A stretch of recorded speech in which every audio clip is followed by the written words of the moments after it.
One thing that you will find when climbing the ladder, especially on ranked, but even in a team environment, is that you will have to deal with some toxicity and difficult teammates a lot of times. Okay, and this is something that you need to be ready for because it's always going to happen.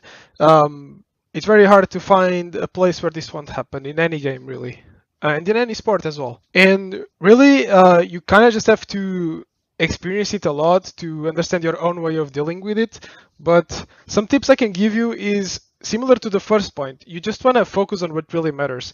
And honestly, don't take any of the toxicity personal because it really never is. Okay, whenever someone's toxic to you, it's because something is wrong in their life and you just happen to be there and when they're like releasing their bad energy.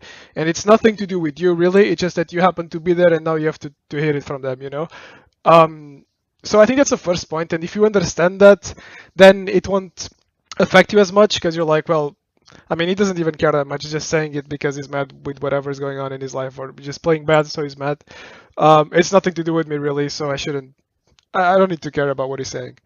So that's the first kind of thing you can think about. Also, I think a good way of thinking about this is like if you hear someone if you hear someone insulting someone else on like a foreign language and you don't understand if you don't understand anything they're saying because it's a foreign language, you're just gonna laugh at it, right? Like you know they're like doing like insulting something just by the tone of and like the gesture, but you're just gonna laugh because you have no clue what they're saying, right? So if someone speaks to you, and even if they're speaking English and you understand what they're telling you, you kind of just have to think like, wait, what if everything you just said was in a foreign language? Would I care or would I just laugh, right? So it's really just how you wanna hear it. If you wanna take it personal, it's gonna affect you, but you have the choice to not take it personal, and you can just honestly have a laugh and focus on the game again, and make the time that you're playing much more productive. Also, a very good solution when teammates are really really annoying and they just don't stop, and you can't even focus on what you're doing because there's just too much noise. You have always the mute button, and trust me, you're gonna have some of the most peaceful and productive games when you just hit that mute button really early in the game. And sure, you're gonna lose the communications maybe sometimes, but honestly, trust me, this happens even in Radiant. A lot of times, these guys, even if you didn't mute them, you were gonna get zero good information from them the whole game, maybe once.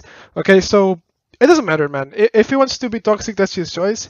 You're just gonna mute him if you can't play, because at the end of the day, the goal is to do your best, play the best that you can, and be focused on that task. And you gotta guarantee that you can stay focused on that task, even if that means muting toxic people.